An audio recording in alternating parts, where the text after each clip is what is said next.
What is up? What is up, y'all? It's your girl D, aka The Wellness Plug, and this is another episode of Healing Out Loud. If you are new to the channel, Healing Out Loud is our series where we basically focus on spiritual and emotional health and walk through my process and my journey in this healing thing, right? I have personally been working on my own healing. I would say I actively tried and sought out like therapy and stuff in about 2017, 2016. I think it was 2016. I realized I had a lot of unresolved issues, a lot of feelings that were complicated and messy, and had a lot of strong family attachments to them. And I was in the process of undergoing some of the most traumatic incidents in my life and didn't even realize it. So my healing has been nonlinear AF, but it has been ongoing for almost 10 years now. And in this time, I have just found a lot of cool insight, a lot of different ways to explain really complicated feelings between therapy and church. I truly feel like I have at least a good handle on emotional and spiritual regulation. Am I perfect? No. But that is what the series is for, is to kind of walk you through some of the messiness of it all. Today's topic is near and dear to my heart, specifically because I have built my life around this topic. So May is actually Maternal Mental Health Awareness Month. Ooh, where to start? If you have been following me on this journey since having my son, you know that mental health is super, super, super important to me. But then on the other side of it, becoming a mom was the most insane experience I have ever had emotionally. And I'm going to explain to you why. So, in this episode, we're going to talk about what mental health issues arise during the whole process of motherhood, like when you get pregnant, through particularly in postpartum, and then why it's important to talk about these things, what my experience with it was, and what I would like to see in the future regarding this topic. So let's dive into it. I have a couple of notes here because I want to make sure I stay on track. Y'all know I can go on a tangent. So we're going to reel it in today. Discussions that are happening in the mental health field is basically women are starting to be a lot more transparent about all of the changes and the weirdness and the duality that happens during motherhood. I feel like the dream we were all sold is that it's supposed to be like sunshine and rainbows and fluffiness all the time. And it ain't. It's not. And it's not that it's not a beautiful experience. It's we are given very little parameters for navigating that messiness with the and expressing any type of struggle, and it not being seen as we're also not having an insanely beautiful experience. There's not really a lot of wiggle room. And we know that people in this day and age have a huge problem with duality.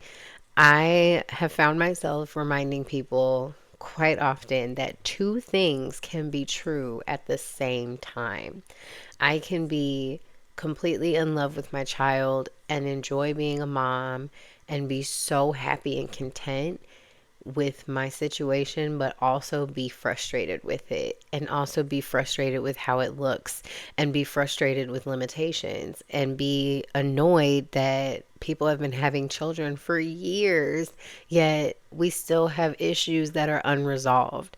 And so it's kind of that conversation that stems from, like, y'all hate women for real? Because why haven't we fixed this yet? But it's kind of, it really gives that. It gives, and it's every little experience from, like, for me, I'm going to use myself as an example always because my situation is not the same as anybody else's, but I think it gives a perspective that can help you think, right? So anything from trying to have regular conversations with friends, um, trying to navigate boundaries with family and friends when you come home from the hospital, to hospital bills, to going to the grocery store, to, going out in public with your child. There's so many aspects of it that I was so not ready for.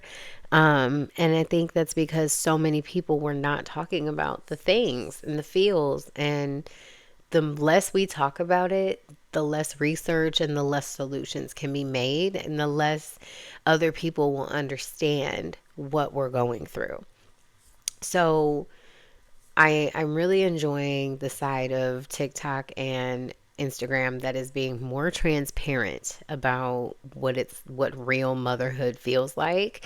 And I can definitely attest to the fact that I consider myself a very empathetic person. Um, I try to be as empathetic as possible to moms before having my own kid, but I can say, standing on this side of the hill, no one really gets it until they've been here. And even after people have been here, once kids grow up, sometimes it seems like some people forget. And that can be hard for new moms when they're in the midst of having that chaos. So I think it's important to talk about the things that we experience and the risks that come with um, not paying attention or giving the proper support to these things, and how these experiences can definitely make or break motherhood for people. I know some people are wondering, like, why are we just now talking about this? And trust me, I had the exact same thought. I don't really know why we're just now talking about this. There have been so many things I feel like were just swept under the rug or undersold or covered up because people did not want to admit that they were struggling, which is totally understandable. But the dangerous side of that is, one, you're misleading future generations into thinking this is something that it kind of isn't. And then it makes them feel like any weirdness or ugliness or messiness that they're experiencing is like there's something wrong with them. And that can be true about a lot of emotional and mental health issues. But since we're sticking particularly to the maternal health side of things, I felt like it's important to talk about what can be messy and what that actually means for your experience as a mom. Not talking about messy stuff, it restricts us and it doesn't leave us any room to grow in this area and find healthy management systems for these mental health issues. Also, we're cheating the men. We're cheating the men. We talk so much trash about how men don't support us during this time. And to be quite honest, no one teaches them to. If I were in charge of health class, there would be an entire section about creating and having a baby. And the stuff that we're taught in high school, considering the higher amounts of teen pregnancy and unplanned pregnancies that happen amongst young people, you would think that the classes would teach us what it's really like to have a baby. Sure, we had the home ec classes with the robot babies. I don't even know if they do that anymore. I think it's important to tell young women what changes can happen in their body, to show them what the birth experience feels like, maybe even simulate the experience a little bit, practice making their own birth plans, educating them on what an epidural entails. Like, if we taught this stuff to children earlier, I personally feel like they would take a little bit more responsibility in their sexual lives. I think sweeping things under the rug and missing opportunities to educate properly, it only cheats them in the future. And then they're sitting here looking at us like, why didn't you tell me this? Right? So I just think that we're also cheating the men, the young boys who think that just being a father is just showing up or having a job and supporting your household. Like, yes, that is a huge part of it because there is a vast majority of men that do not do that. Cool. But doing what you're supposed to do on a baseline is simply not enough when supporting the mom and the baby. And so if we taught young men, how to be more supportive of the mothers, I think less relationships would fail. I personally think that men would have a better sense of responsibility and accountability when it comes to everything. Being in charge of a child, being the sole caregiver and the sole person responsible for a child is a very heavy load. And even single dads can attest to that, right? Even if they did not experience birth, if they were in charge of that child from a young age up until, shout out to the single dads too. But being 100% involved in the caregiving process takes so much of a toll. It's not even describable via words. And so I feel very passionately about the fact that more young people should be educated about the realities of parenthood a lot earlier. That's my spiel. That's my rant. Also, support systems would look differently if we had these conversations out loud. If we taught women how to be supportive friends to mothers. Because, I mean, think about it. When you're the first person to have a child in your friend group, you're misunderstood. When you are the last child in your friend group, you're going to be misunderstood. If there's a huge gap amongst your friend groups in the ages of your kids, there's some misunderstandings that are going to happen there because of how time and society progresses, how technology advances. There's a lot of different things that change, and our support systems should be constantly educated and properly equipped to be there. Knowing how to find a village, knowing how to set boundaries, knowing how to ask for help, knowing how to talk about how you feel, and knowing how to listen to people. I just think there's no real cap on what empathy can do for relationships. And so it is one of my life goals to make y'all heal and be better people to each other. It really is. So that's why I talk. That's why I talk. I hope to provide some insight to someone that needs it, to maybe be able to help people describe what they're going through a little bit better, to help mothers understand their feelings, to help other people understand mothers' feelings. And maybe we could be a little nicer to each other. So, diving into the village topic of the conversation, people who do not have a small child at home have way less understanding. And I experienced this just a little bit in my friend group, but I'm also not the only person that was that was dealing with it that had a baby. There were several of my friends that had babies with me, and it was our first kids. So that was really cool to have. And one of the common things we noticed around our friend groups, around our village, was people who did not have a small baby at home acted like they ain't got no clue what you got going on in your life. Um, there's a scene from Sex in the City where Miranda is on the phone with Carrie. Carrie is like going on about her dating life, which we all know is chaotic, and she typically brings these things upon herself, okay?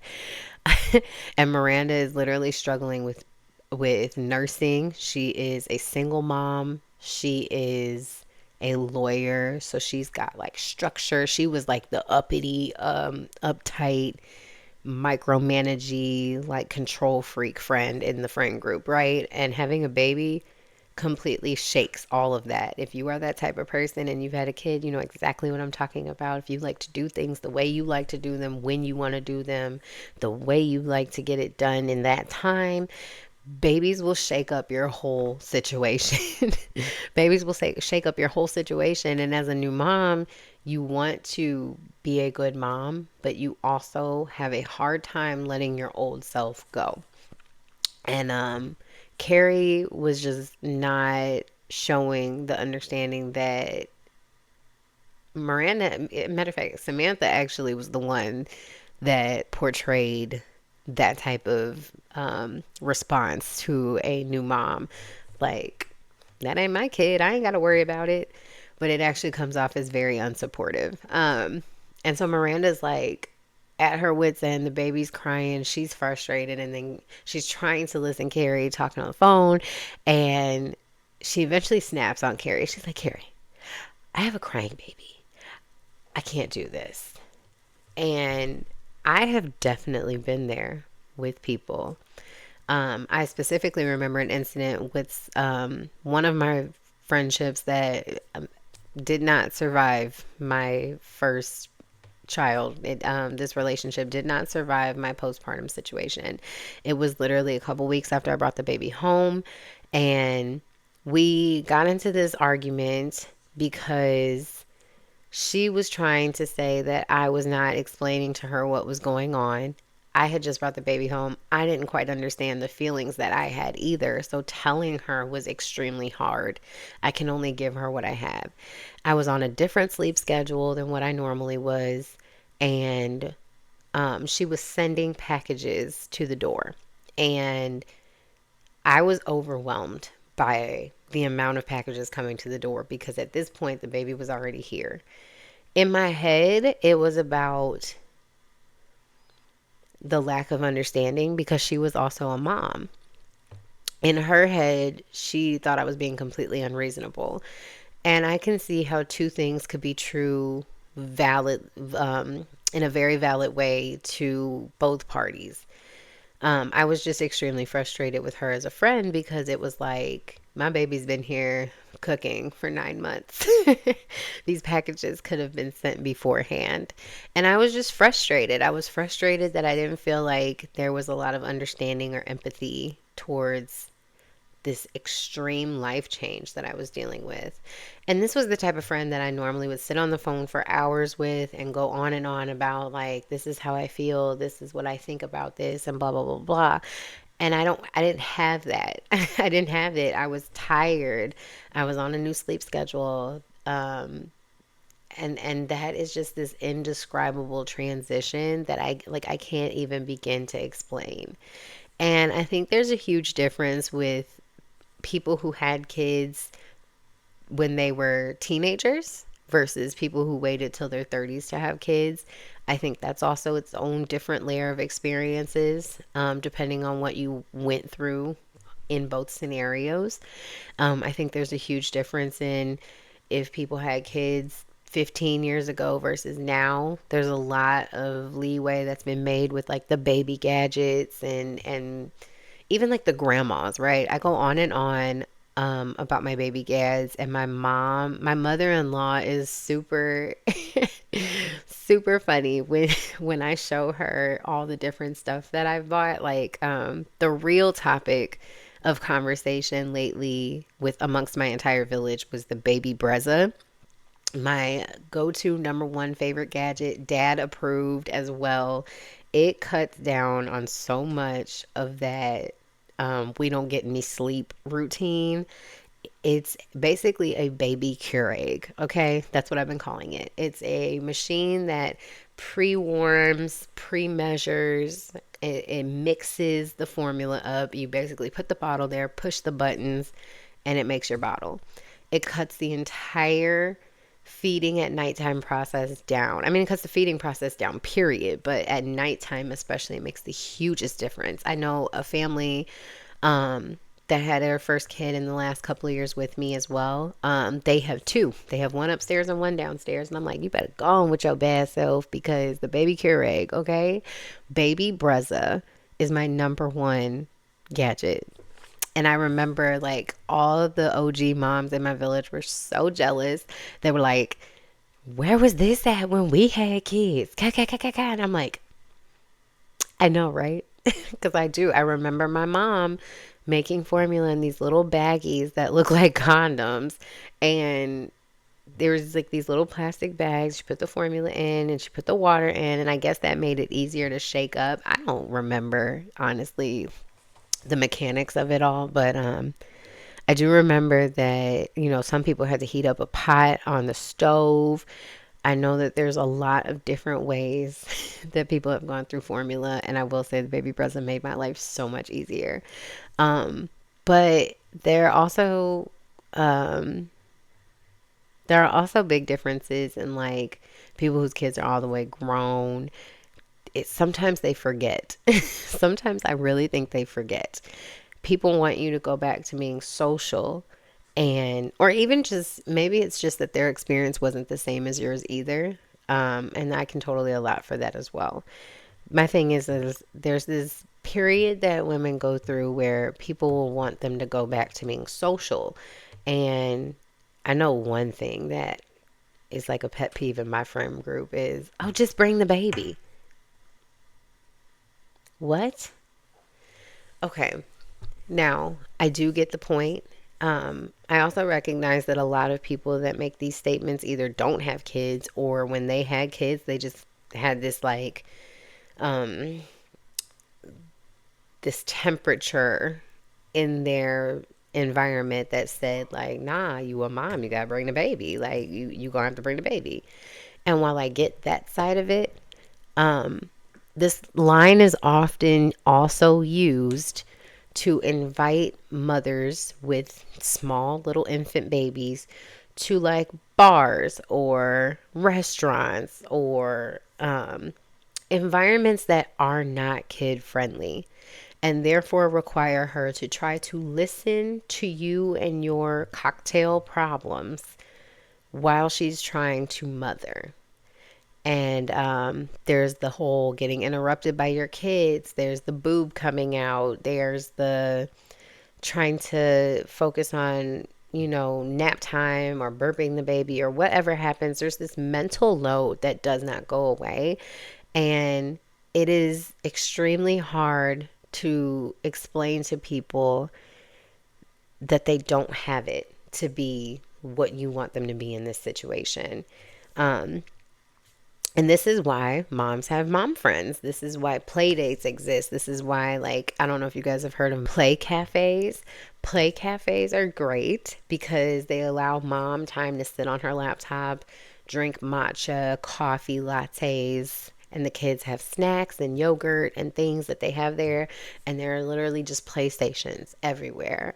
Moms can have conversations that are constantly interrupted because we know how that goes. We're not bothered by it. It's not awkward. We don't make it awkward. It's just it's curated around motherhood, and it's amazing. Fatherhood too, because there'd be some dads in there. I'm just saying, it's Mother's Day, but it just kind of makes room for who you are in this moment. And I think that's one of the bigger unspoken struggles, is feeling like people want you to go back to who you were, and you are quite literally in the middle of mourning the person you used to be, because that person will never exist again. You are in charge of these children that you created, and it is a whole experience. And I think the best thing that villages can do in that time is create and allow space for breathing, for silence, for messiness, for change, for extra love, extra encouragement, extra support. I think it's not really about what people don't do or what they're doing wrong. It's about what we could be doing and what the mother probably needs. And I think that's my end all be all statement about that. It's me and my best friend, Chelsea. We started a podcast called Postpartum Uncut. And it's also on YouTube. You're welcome to look it up, look at our videos. But we've basically been documenting our entire experience since the babies were born. And we cover so many topics. We talk about breastfeeding. We talk about mental health. We talk about the transitions from babies to toddlers. We talk about pumping. We talk about activities for the kids. There's so many topics. There's like 40 something videos on there, including mommy mocktails. So if you are out of your liquor phase, if you are breastfeeding and choosing not to pump and dump or even try to deal with the rules and regulations around that, because don't get me started, we have those on there as well. And not only is this a plug for you to go check it out, but this is also a origin story. So all of these reasons are why we even created that channel. And if you know me, you visited the channel already and you've heard me discuss some of these things. I've briefly touched on my experience with postpartum things on this channel as well. So now we're diving deeper into that. And I just want to let everyone know that postpartum, when you hear the word postpartum, we're literally just talking about the fourth trimester, the immediate time from the moment the mom gives birth to maybe about 2 or 3 years later. And then, if there's a second or third or fourth kid coming, it's its own repeated process. Um, but there are so many emotional, hormonal, physical aspects to postpartum that aren't really talked about. And so when me and Chelsea experienced these things, we were looking at each other, it was like on the phone saying, girl, why didn't nobody tell me this? Are you dealing with this too? Why is this not talked about? Everybody tell me about, oh, this and that with the pregnancy and all the pregnant things. We hear all the pregnant things, but we do not hear anything about postpartum. And we were furious. We were irritated. We were like, why would you? I feel like you just dropped me off in the middle of an island with a backpack and said, here you go. What? So we started that podcast as an informative, real life glance in the midst of postpartum.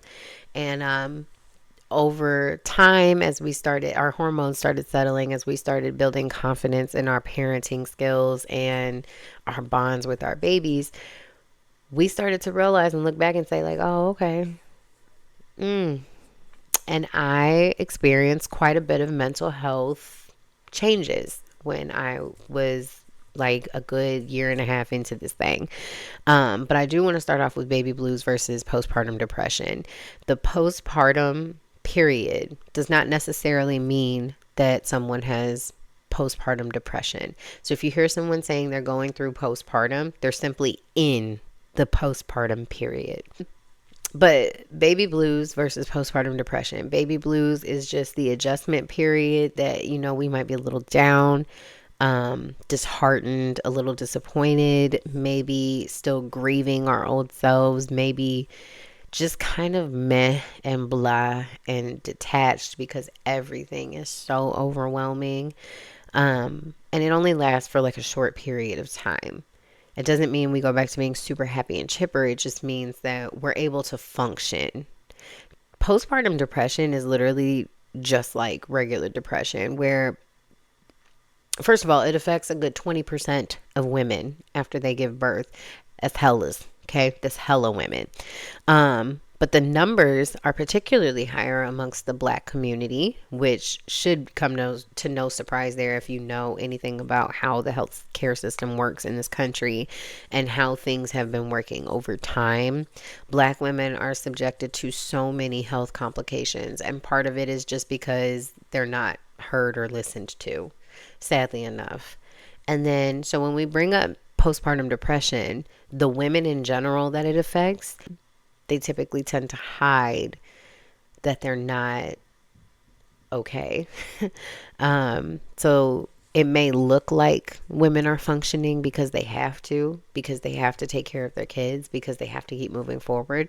But postpartum depression really makes it very hard to get things done. If it's not a super required thing for survival, it's difficult. It's difficult. And so it makes it harder for those women to bounce back a lot faster.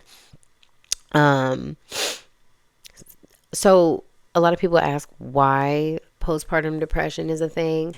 I personally think that a huge part of postpartum depression stems from the expectations that we had and what the reality is. Sometimes that's thinking that we're going to have a two-parent household and we end up in a single-parent household. Sometimes it's a lack of support in general, feeling like you just are overwhelmed and not doing anything right, and everything just feels heavy. Sometimes it's a detachment from your old self, not understanding anything about this new person or this newness.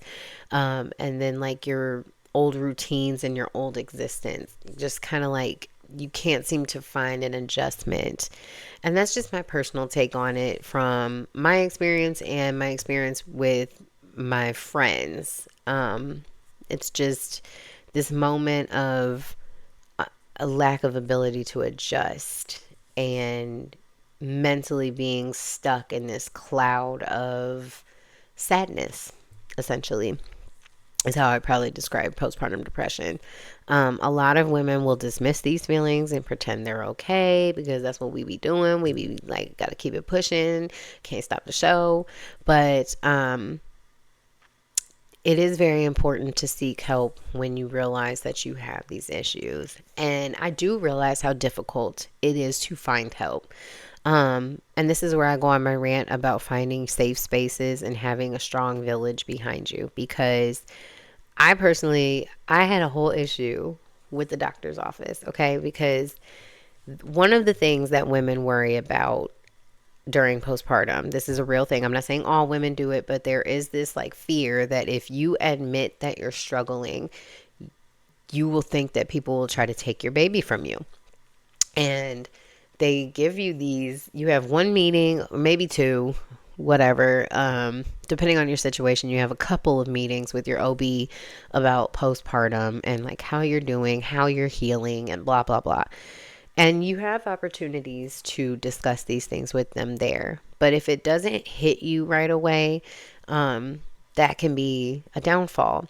Also, they have these slips every time you go to the doctor's office. Like with your infant, the pediatrician will give you so many pieces of paper, and every time you go there, which you go there a lot the first year, okay, every time they have these little pieces of paper that ask you these very generic questions, and they're mostly targeted at depression. And I'm like, okay, no, I can honestly answer no to all of these, but I was struggling with other things. And so these were too broad, and too specified towards one issue, and too generic. And for somebody like me that was having other issues that were affecting me.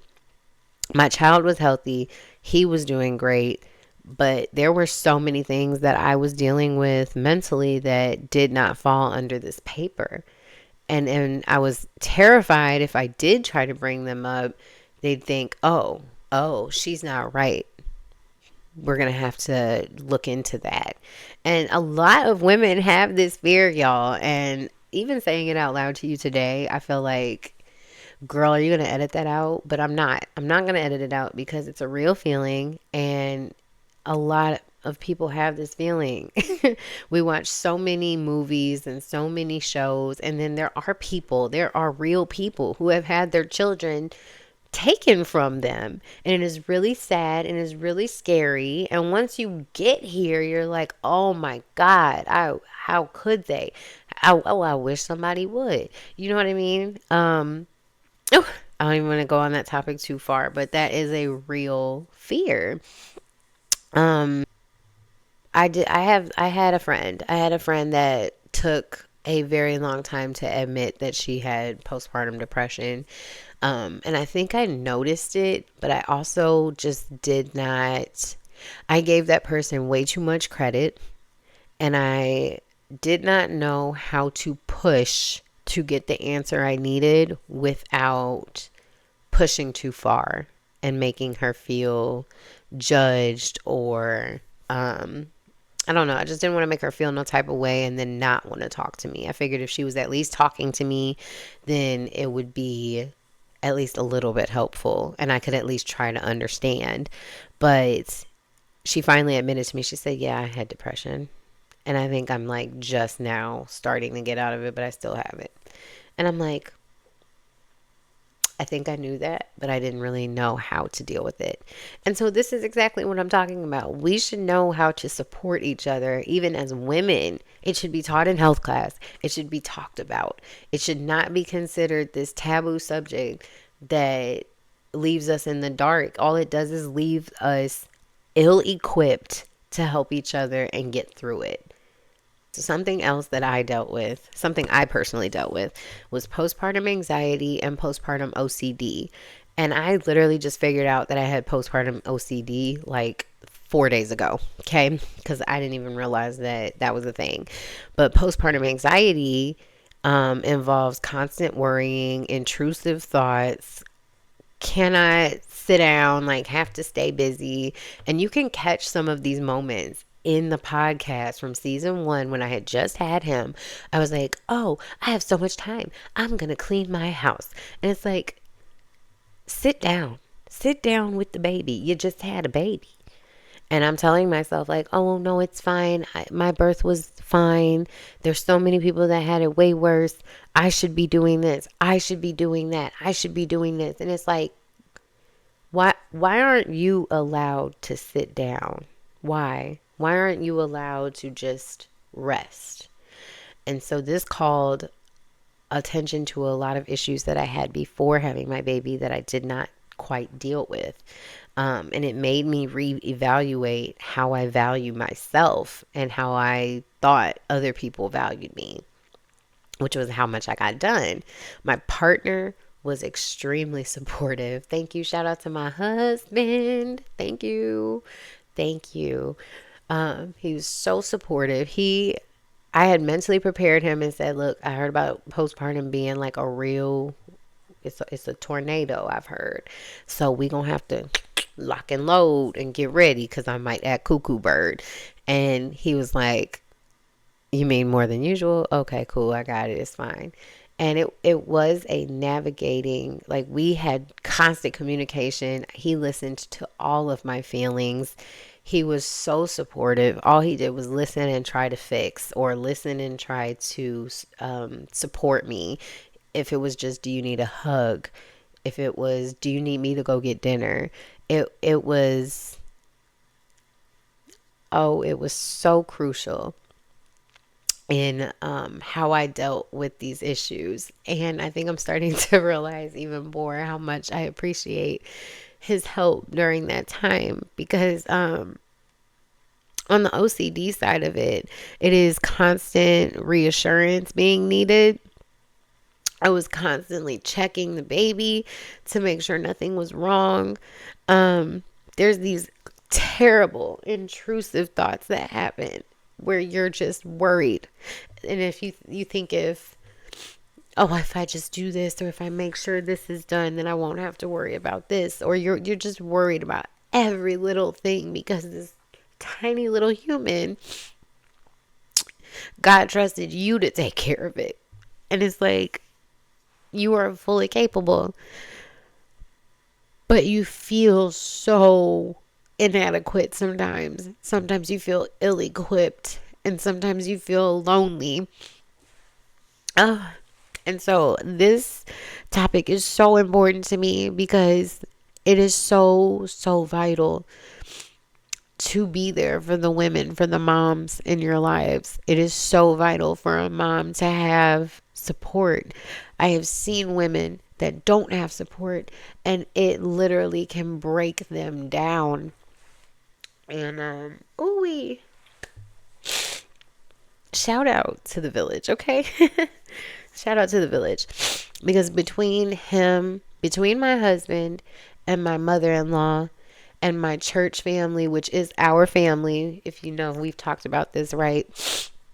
The mothers that are in my life specifically, and the new moms, my mom friends, the moms that sat with me while we all went through it together. I was on the phone with like 6 new moms the whole first year of postpartum, and we were all going through so much stuff. But sitting with each other in the messiness was so beautiful, and we got through it. Shout out to us, ladies. Happy Mother's Day to us. Sometimes you really don't realize the mental load that your friends are carrying. And it's very important that you stay alert with them. Something else that I dealt with was postpartum rage. Um, one of my sister friends, she had her child 2 years before me. So her son is almost 4 now, or is almost 5. And she admitted to me that she had postpartum rage as well. And there's a lot of things that can deal with that, but it's basically these these outbursts of anger that happened. Was like anybody who offended me in a way that made me feel disrespected, unimportant, or unseen. And I would literally just like, rah, like I would go off, off. And I remember this one incident in the grocery store. In this climate, this political climate, first of all, going to the grocery store was already stressful because I had WIC, which is a assistance program that helps you get food for your baby and yourself if you're breastfeeding. And by the time I switched him to formula, there were certain jars of food, and we were switching to table food, right? And you have to find certain jars. The organic baby food is not included. And then my grocery store did not organize their shelves. So I'm sitting there sifting through the shelf with this impatient baby, trying to find the right food and enough food and calculate and blah, blah, blah. It was so stressful all the time. But then on top of that, in this political climate, we have people of a certain race that would walk up to me and say and do the most ridiculous stuff. Um, and one incident in particular, this older man was in one of the little scooters. And I had this, y'all know my stroller, okay? The even flow pivot system. Yeah, y'all know my stroller. My big daddy stroller is pushing my baby, and I'm just waiting for a rotisserie chicken. I did all the WIC shopping. I did all the baby food jars. I did all that ahead of time. And it's almost 11 o'clock. I'm waiting on them to put the rotisserie chickens out. This man literally nearly runs over me and my baby. And I just sat there for a second. I breathed, and I was just like, you know, you could have said, excuse me. Excuse me would have worked just fine. And this man was so dismissive. He just looks at me and goes, you're fine. And I went off. I didn't get the rotisserie chicken. I walked out of the store, and I had the bags from where I checked out on the other side of the store. I had the bags on the bottom of the stroller, and the people at the front were eyeballing me. I was like, I did not steal anything. Do not ask me if I stole anything. I just wanted a damn chicken. This is a very this is a very summarized version of that story, but I was enraged, and I had to go take a walk. I had to go take a walk after this incident to calm down. And then by the time I got home and had to tell the story to my husband, it felt not silly because I know what triggered me, but it just felt like I had a disproportionate amount of rage. And my friend that is a counselor was like, yeah, baby, I think you got a little postpartum rage in there. And I was like, girl, because why are people so stupid? One more issue I want to talk about is body image and body dysmorphia. So when I first came home from the hospital, I looked in the mirror, and I can tell you I did not recognize myself. I looked like I had been through some things. This has only happened to me one other time, when I was getting out of an abusive relationship, and that was a little bit more figurative, but not really. I had definitely changed. I looked like I had been through some things. My eyes were sunken in. I looked tired. I looked a little raggedy. After coming home from the hospital, my body was a different shape. My body felt different.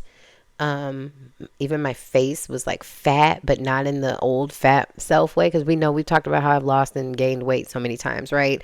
Even my like, oh, I gained a little bit of weight face did not look like this face. Okay. So I came home and I was just like, oh, okay. That's what I look like now. Cool. And I will never forget this man got on my Instagram and said like, you look different. And it pissed me off. I blocked him immediately because I was just like, duh, I look different. I just had a baby. Like, don't comment on my face, bro. And this is what I mean by like, if we educate men, they wouldn't say stupid things like that. Um, but you know, there are some women that are completely detached from their bodies. They don't even understand what they look like in person. They don't truly have a like an honest vision of themselves. They can't tell if they're losing weight. They just see maybe something that they're not satisfied with or a version of them. And I used to have body dysmorphia back when I had when I gained a lot of weight as a kid, because when you hear about your weight so much, you just start to scrutinize every single little bitty part of yourself. And I would look back years after the fact, I would look at pictures where I knew I did not like my weight at the time, and I'd be like, I wasn't even fat. Like, what? And that is kind of how body dysmorphia works. Like, oh, I didn't even realize I looked like this, or oh, I didn't know, like, I don't know. It's like this weird detachment with our bodies. Um, so those were some of the things that I know I personally dealt with and had people close to me dealing with. The last thing I want to talk about is preeclampsia and eclampsia. Basically, it's a very severe condition that happens. It's associated with high blood pressure, protein in the urine, and some organ dysfunction. And it's serious AF. And the only cure to preeclampsia is to take the baby out. It also, if it goes untreated or if it gets unmanageable, it can turn into eclampsia, which is the same condition but adding seizures, which obviously makes it even more serious, right? And so Chelsea, she ended up having preeclampsia and having an emergency C-section to take the baby out about 2 months before her due date. 2 months, 3 months, 3 months, 3 months before her due date. And it was a serious time. She was hospitalized and they gave her the emergency C-section, took the baby out, and she did have a NICU experience for about 3 months. Um, so that was a heavy time. And it definitely brings to attention the amount of women, especially in my experience, the women of color that have had emergency C-sections around me. But it also calls into attention the conditions in which the woman is dealing with her pregnancy. It shows that sometimes there's random things that will pop up that we're not ready for, and they can be heavy. They can be heavy. And it's truly important to stay connected and know and ask how you can support people during these weird, messy times during, and after they have the baby. These can turn into severe issues if they go untreated. And I am so truly thankful. Oh my goodness, so truly thankful that everyone is moving forward. Everyone has been delivered from their situations. God, thank you, Jesus. And now we're in some really cool times, but the last 3 years, for a lot of my friends and myself, have been a lot of changes, a lot of mental health, a lot of love and grace and softness being given, gentleness. And in the course of that, unfortunately, relationships have crumbled. And, maybe they could redevelop in time, but this is what happens when we're all not educated and focused on how to support moms during pregnancy and after. If you are pregnant and in need of more support, you can also consider a doula or a midwife. Doula is basically a support partner and advocate for you in the hospital giving birth. A midwife has a license that certifies her to be able to help with your birth process.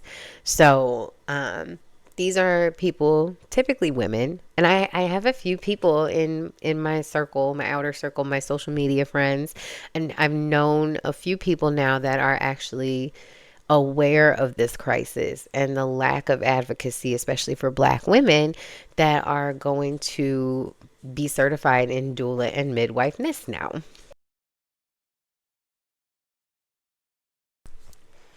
So, how do we fix this issue? How do we navigate these problems? Basically, I have a few answers. Um, One of them being seeking help, seeking counseling. You can do that with your OB. If you have a few friends that are in therapy and are already receiving counseling, you can ask them for referrals. You can look in your healthcare provider, and they have lists of people that will help with that. When I had the health insurance with the state, they had several people that were listed, and I sought a therapist through there that I had for free, because I could not get in with my old therapist. And now I'm back with my old therapist, and we have been navigating a more faith based version of therapy. And that was great because I got the help that I needed during postpartum on an affordable scale. And now I can see someone that I know, that I customized, that I chose for myself, that knows an older version of me and can help me navigate new issues. So I'm thankful for both people, and that definitely was something that helped me move forward. Typically, y'all know me, a fitness routine. I have said almost in every episode, I think, in every platform that I have, walking, taking walks with my baby, with my stroller, my baby and my baby. Walking was a crucial and vital part of my mental health.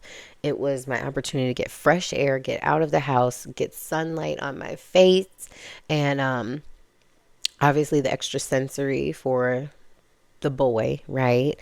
But then the more I started walking, the more I started picking up, and that feeling that my body used to get from dancing, where I'd be like, yes, move my body, that came back. And it was great. It has literally become an essential part of my routine now. I have never been a cardio girl unless I was dancing, right? You literally have to like pull my teeth out to get me to run the mile. And now I walk one almost every day. I've even gone as far as to like pushing my stroller and jogging with it the whole time. And my other bestie, she cracks this joke where she's like, "You're going to be a runner. Watch. You're going to end up being a runner, and that's going to be funny." And I'm like, that is going to be hilarious because I hated running. I had this whole spiel about why I can't get on the treadmill, and now I have a whole new relationship with it, and it's beautiful. I rage walk, which is literally just power walking out until I'm tired and not angry anymore. That's rage walking. I go on prayer walks, which is an emotional time with God that I just kind of talk about everything that's on my heart, and I get it out and I leave it on the trail, and I say, you know what, God, I'm gonna let you do what you do with this. Um, Handle it for me. And it's become more of a ritual now too. It's like literally part of my routine. It's a sacred part of my mental health. Also practice. When me and Chelsea did an episode that I hope you guys check out, it's called Are We Normal Yet? It was like our 2 year marker in the podcast. The babies had literally both turned 2, and we were just like, you think we're back to normal yet? And we came to terms with the fact of what makes you feel back, right?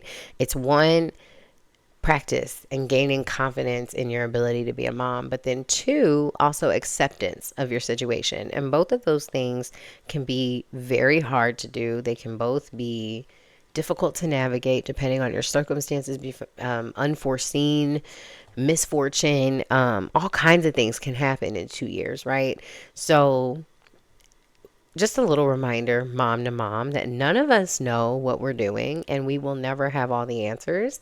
Every season is a season and it's always going to be something new. And all you can do is your best and get a handle on what you have control over and then create routines that foster you and your children. That's all you have to do. That's literally all you have to do. Um, and then when it comes to accepting your situation is accept the way things are now and find those touches that make you feel like you in between them. So take time to mourn your old self and say it's okay that I'm not her anymore. Make sure you have a postpartum wardrobe, because that was a whole nother layer to my postpartum experience. Was like, again, we all know I'm great with saying that I'm a shapeshifter. We know I'm like body positivity, right? We know I'm like that. But I would cry before church, before birthday parties, before leaving the house, almost any fashion, because I did not have clothes that were flattering to my body type after I had the baby. And so personally, I already told my husband, you better be ready to invest in my postpartum wardrobe next baby, because I'm not doing this again. So finding clothes that felt like me, but were also size appropriate is like the balance. And I think that goes into a lot. Okay. Women want to feel good when they leave the house. I'm already feeling weird in general. I don't want to feel weird about how I look or being uncomfortable in some clothes that don't make sense. I personally think that's a huge chunk of it. Invest in a postpartum wardrobe. And let people know that you're not on that type of time no more. Let it be very clear. And if they mad, let them be mad, because this baby ain't going nowhere. These feelings ain't going nowhere. If you want to come hang out with me, come take a walk with me. If you want me to be back in the swing of things, I need you to ease up a little bit, have less expectations of me, and understand that there's a possibility I may not make it. And know that it has nothing to do with you and everything to do with what's going on with me at home. Yes. And stop rushing to get back to normal. Stop it. Stop. Because healing in general is non-linear and there is no timeline. You have to be able to sit in your discomfort. And a lot of us are not able to do that. I have learned to sit in the mess while we figure it all out and clean it up. That stillness helps you recognize things that you may actually need to pay more attention to. It helps you say things out loud. It brings moments of clarity. It gives you some reason. You can hear God speak a lot clearer when you sit down, okay? When you sit still and shut up. You can hear things a lot more clear. And that type of no filter honesty is the best tool for assessing your life and making the necessary changes and adjustments so that you can heal into a better person. And remind yourself that it takes about 2 to 3 years to settle after postpartum. Sometimes it's less. I started feeling normal-ish around, like, I would say 18 to 20 months. But he just turned 2. And I feel back in the swing of things, like whatever normal is, I feel that. But when I look back over the last 2 years, like everything I'm talking about, like that was my everyday for a very long time. That's 2 years. And I'm really glad that I gave myself the space to do that, because now I feel like I have a clear sense of what I will need the next go around, even though that'll be a whole different situation. It'll be multiple kids. I'm preparing myself to have space for those discomforts and make space for newness in that sense. And the faster you accept these terms with yourself, it'll be a lot easier to express to other people to accept it. But if you haven't accepted it while other people are still trying to get you to be whatever version of yourself, it's a lot harder. So be your own best friend and allow yourself space and grace to find the hard and soft spots of parenthood. What do I hope to see in the future? I would really hope that we have more conversations like this. I hope that we see more doulas and midwives. I hope that becomes like a really popping career. I hope that maternal support is a bigger discussion. I hope that health insurance can make more space. We're doing better, but not that great. Make more space for maternal health and postpartum health. I hope to see employers providing more postpartum support.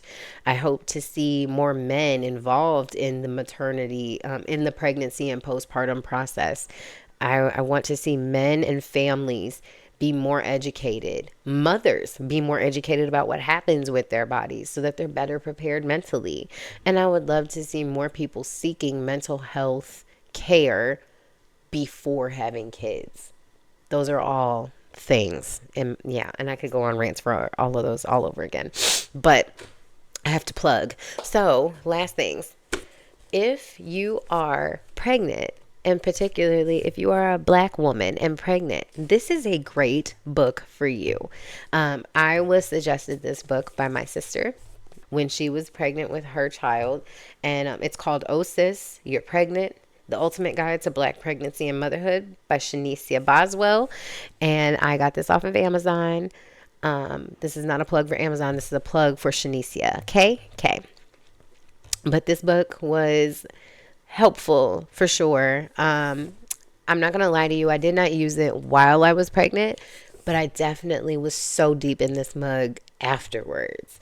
But it has every phase in here. It has when you first get pregnant, just about having sex in general and getting pregnant, announcing your pregnancy on social media, getting ready to have the baby, different mental and physical health issues you go through when you're pregnant and postpartum. It has information about preeclampsia and eclampsia. It has information about postpartum depression, doulas, breastfeeding. Like, this mug is a Bible. And even if you're not a woman of color, why not read it, right? Support the author. See if there's something insightful in here that you didn't learn from the other baby books. But this is a recommended read from me. Oh, sis, you're pregnant. Go get it. Again, I will remind you all that Postpartum Uncut is still up and rolling. Me and Chelsea have been working hard to keep this channel rolling. We're going to work hard to keep the awareness flowing and make sure no woman is caught out here uneducated about postpartum and what they might experience. It's consider it like a vlog, a real life testimony, but also slightly educational. Check us out. It's Postpartum Uncut on YouTube and on Instagram. Yeah, hit us up. Create a conversation about this with us. And if you haven't noticed my attire today, I did plug this when I created it about a year ago. But this is Mamalicious. And this is my loud and proud reminder that, one, I am a mom. Get over it. Number two, that I can be just as fabulous and just as amazing and just as beautiful in motherhood, whatever stage I am in, no matter what. I show up in whatever way I show up. I show up for my kids and my household every single day, in any way, shape, or form, and I get it done, and that's something to be celebrated, honey. And so I'm working on round 2 of this, guys. These are all sold out. They're the pink ones and the green ones. They're all sold out. And so we have a new design coming out soon in the fall. Stay tuned. I will let you know when. But this is through my husband and I's business, House of Def. We have our Etsy page, the House of Def shop on Etsy. And you can purchase other things that I've created there as well. So to all the mamalicious mamas out there, I pray that you have a beautiful, relaxing, appreciated Mother's Day. Remember to be kind with yourself and reflect. Reflect on what your first 2 years of having a kid was like for you, and decide if you got the mental health and support that you needed. Did you experience anything what I'm talking about? Like, drop something in the comments so I know I'm not talking to myself, okay? I would love to hear some stories. Just let's create more of a conversation about this so that we don't continue to feel like this. This is me. This is Dee, and this was Healing Out Loud, the Maternal Mental Health Awareness Month edition. I love y'all, man. I love y'all, and I will see y'all for another video another time. Bye.